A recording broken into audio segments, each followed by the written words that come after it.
Students, I am Dr. Asharata Shankatida from DSS Arts, Science and Commerce College, Gopal. As we have already discussed Romanticism and Classicism, today we will be discussing on realism in literature. When trying to understand realism in literature, just think of the word real rather than applying filters or fantasy to a fictional world. Realism is based on real everyday life. So, realism in literature is like that photo you take before adding all your Snapchat filters. In realism, you'll find characters with genuine jobs and problems. So realism is a principle of art as well as a doctrine or school. As a principle of art, it has gone with both classicism and romanticism. Johnson's classicism was vigorous drive towards realism of theme and technique in poetry and drama, and the romantic Wordsworth's revolution from the artificiality of Popian's poetry resulted in return to realism of theme and diction. Even in Coleridge's treatment of the supernatural, there is realism. The suspension of disbelief as a necessary condition of art stresses the importance of realism. It is in this sense again that Defoe's Robinson's Crusoe is very realistic. So as we are noticing these points, realism in the art, accurate, detailed and embellished depiction of nature or of contemporary life. It rejects imaginative idealization in the favor of the close observation of outward appearance. So definition of realism. As you are seeing all these 3 points, so you are seeing that realism was not consciously adopted as an aesthetic program until the mid-19th century. So you are seeing the other point, the French proponents of the realism were agreed in the rejection of the artificiality of both classicism and romanticism. Realism may be defined as a truthful treatment of material form of actual life. The term realism is applied in 2 different ways. First, it is used to identify a moment in the writings of the novels during the 19th century. Second, it designates a recurrent mode of representing human life and experience in literature. Here are some of the examples. Realism is a doctrine and a school strictly adherence to the facts of life, even reproduces them meticulously. It shows a particular preference for the sordid and unpleasant in life. It contrasts with romanticism in that it sticks to the facts of life, particularly the scammy side of it, and tends to be pessimistic, while romanticism often glosses over the ugly and the painful facts of the life, idealizes reality and presents a rosy picture. It's, however, forgets the realism as applied to art consists in the creation of a successful illusion of reality. The reality of art is not to be equated with the reality of the life. So, these are some of the interesting points. Dr. Johnson meant the same with a slight shift of accent when he said, imitation convinces us not because they are mistaken for reality, but because they bring reality to mind. As you are seeing the different characteristics of the as you already studied the romanticism, you are just now moving to realism. These are the characteristics of the realism. So, the importance to realistic characters Means realism describes reality in comprehensive detail. Characters are more important than the plot and the action. Then you have got depiction of middle class. It is usually describes the middle class. Diction is natural, not heightened or poetic. That is the use of the words as the middle class people speak. That type of a language has been depicted. Its emphasis is psychological and optimistic tone.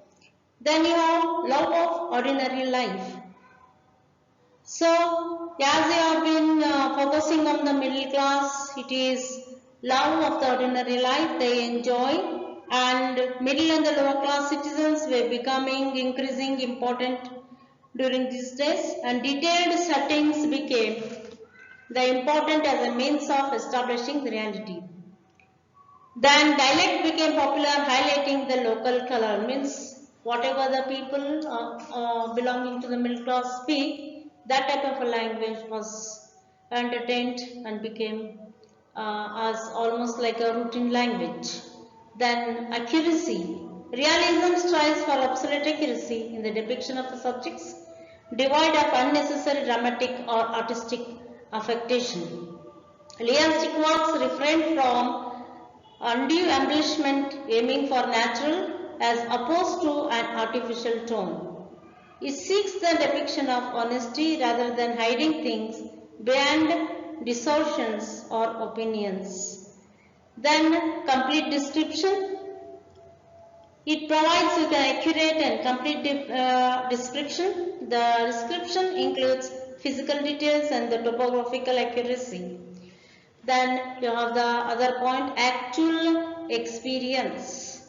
It involves not only a selection of subject matter but more important a special literary manner as well. Subject is represented or rendered in such a way as to give a reader the illusion of actual and ordinary experience. So we have the examples of Daniel Defoe, which has been an interesting novel.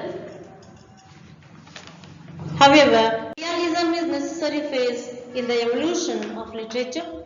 It represents a wholesome reaction when the literature gets lost in the romantic innatives of purely sentiments. It becomes necessary again when literature is reduced to mere fine fabbling or is cluttered with artifice and pretentiousness. So the term realism must be broadly interpreted to mean comprehensive regard for the truth of nature, both inner and outer. In this sense, true classicist as well as true romanticist is a realist.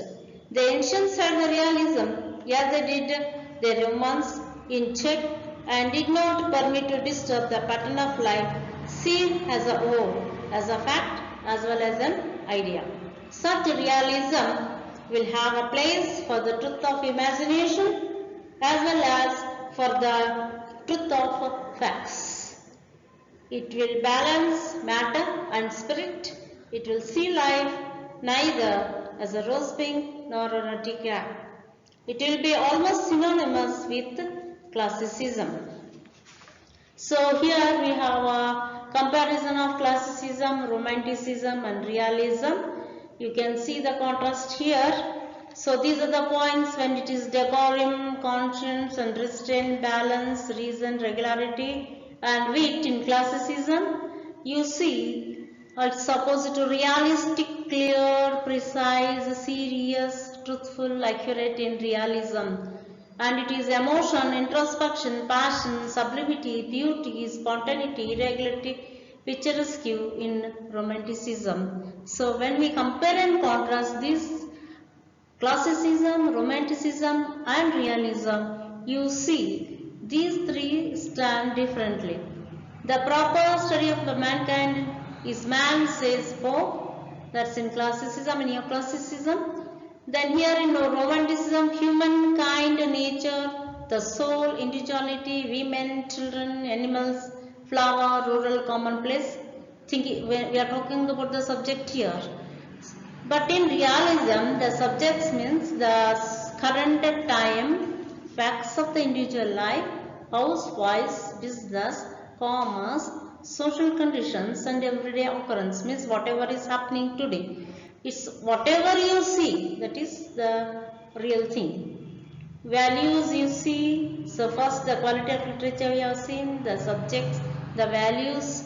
So you can see objectivity, moral behavior, money, if doesn't always have happy endings. So it is regarding the values, the private spiritual but not organized religion, universal spirit in nature and humankind. It's regarding romanticism. Then there is absolute public rational in classicism, and neoclassicism. When you look at the language, classicism, dressed up language, formal, full of allusions, didactic. Here you see beautiful, colloquial and creative. It's in romanticism. Whereas in realism, technical, clinical, detailed and realistic. Whatever you express, mostly the middle class people language, some of the dialects. The formal, regular, meter regular, rhyme scheme. Less formal in romanticism, may have irregular, meter and rhyme, natural, rustic or not contrite. So you are seeing the satire, epistle, epic, sonnet, lyric code here. Lyric code in romanticism, the novel in realism. So it is witty when you talk about the writer, gentlemanly, moral, inclusive, rational, capable of moral outrage, solitary, reflective, inspired, person of imagination, visionary. Then you can see the list here from the realism. So when we compare and the contrast realism, romanticism and classicism, you see the subjects different, values different, language different, form different, genius different, the writer's attitudes, the ideas are different. So realism is appreciated here, and in Robinson Crusoe is extraordinary misadventures of Moll Flanders. These are the novels which are made seem to be reader a mirror head up of the real life. So this is a real theory. You can see, you can notice the classicism, romanticism and the realism which has been compared and contrasted. Thank you, students.